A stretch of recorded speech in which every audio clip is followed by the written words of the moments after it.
Sudan का गृह युद्ध। जब हम इसके बारे में सुनते हैं तो अक्सर लगता है कि ये सिर्फ सत्ता की लड़ाई है ना?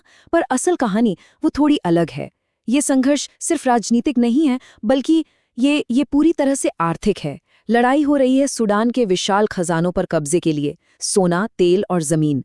तो चलिए आज इसी को समझते हैं कि कैसे देश की अपनी ही दौलत इस विनाशकारी युद्ध की वजह बन गई।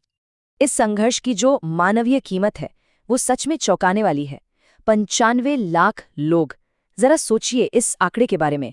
95 लाख, इतने लोग अपने ही देश में बेघर हो चुके हैं और इसी वजह से सूडान आज दुनिया का सबसे बड़ा विस्थापन संकट झेल रहा है।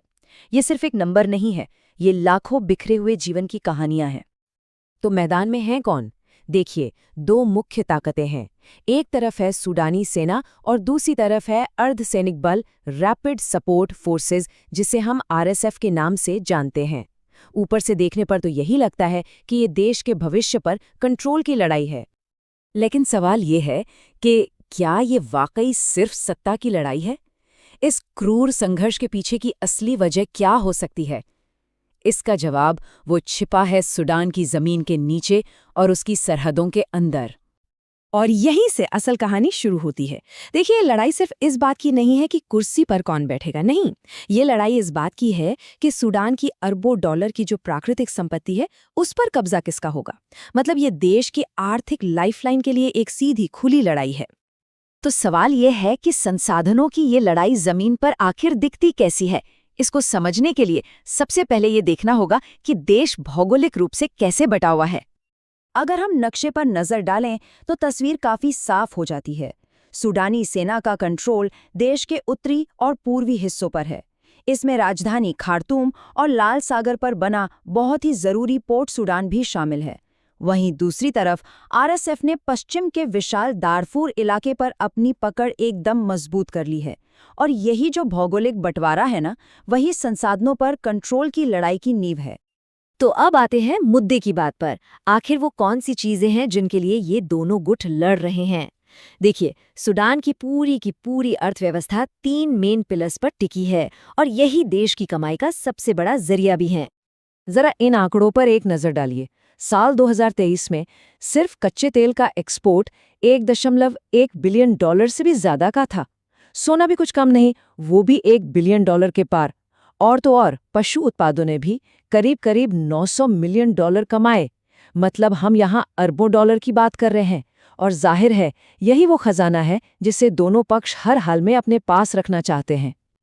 तो चलिए अब एक एक करके देखते हैं कि इन कीमती संपत्तियों पर आखिर कंट्रोल है किसका और ये बंटवारा कैसे इस युद्ध को और भड़का रहा है। सबसे पहले बात करते हैं सोने की। सेना का कंट्रोल पूर्वी सूडान के सोने के भंडारों पर है, लेकिन आरएसएफ के कब्जे में मध्य और दक्षिण पश्चिमी इलाकों के सोने के खदान हैं और यही बंटवारा दोनों तरफ को लड़ाई जारी रखने के लिए पैसा देता है। और यहीं पर एक बहुत ही चौंकाने वाली बात सामने आती है। सूडान का जो कानूनी तौर पर एक्सपोर्ट होने वाला सोना है, वो जाता कहाँ है?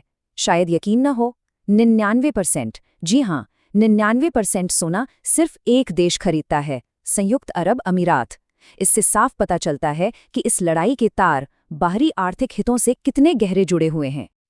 अब बात करते हैं तेल की। तेल का मामला तो और भी ज्यादा पेचीदा है। कैसे? देखिए, देश के ज्यादातर तेल के कुएं जो दक्षिण में हैं, उन पर आरएसएफ का कंट्रोल है। लेकिन तेल निकालने के बाद उसे प्रोसेस करने और एक्सपोर्ट करने के लिए जो भी इंफ्रास्ट्रक्चर चाहिए, मतलब पाइपलाइनें और रिफाइनरियां, वो सेना के पास हैं। तो ये एक तरह का स्ट्रेटेजिक डेडलॉक है, जहां किसी के भी पास पूरा कंट्रोल नहीं है। तो ये तेल खरीद कौन रहा है?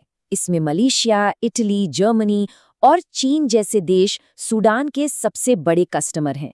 और बस इसी तरह सूडान का ये लोकल संघर्ष सीधे ग्लोबल एनर्जी मार्केट से जाकर जुड़ जाता है।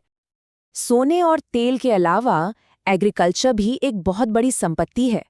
देश की जो सबसे उपजाऊ जमीन है, जिसे देश का ब्रेड बास्केट भी कहते हैं, वो सेना के कंट्रोल में है। लेकिन जो पशुधन के लिए बड़े बड़े चारागाह हैं, जो कि खुद एक बड़ा एक्सपोर्ट आइटम है, वो दोनों पक्षों के बीच लगभग बटे हुए हैं। और यहाँ एक बड़ा ही दिलचस्प फैक्ट है। क्या किसी को पता है कि सूडान तिल के बीज और गोंद अरबी का दुनिया का सबसे बड़ा एक्सपोर्टर है? ये जो गोंद अरबी है ना, ये कोल्ड ड्रिंक से लेके कॉस्मेटिक्स तक हर चीज में इस्तेमाल होता है। ये दिखाता है कि सूडान का ये संघर्ष हमारी रोजमर्रा की चीजों से भी कैसे जुड़ा हुआ है। तो चलिए अब पूरी तस्वीर को एक साथ जोड़कर देखते हैं।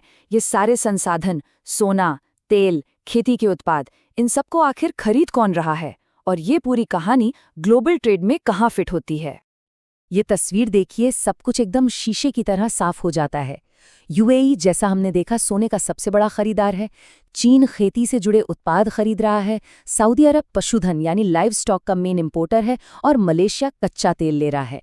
इससे बिल्कुल साफ हो जाता है कि कैसे दुनिया भर की डिमांड सूडान की अर्थव्यवस्था, और दुख की बात है कि इस संघर्ष को भी हवा दे रही है।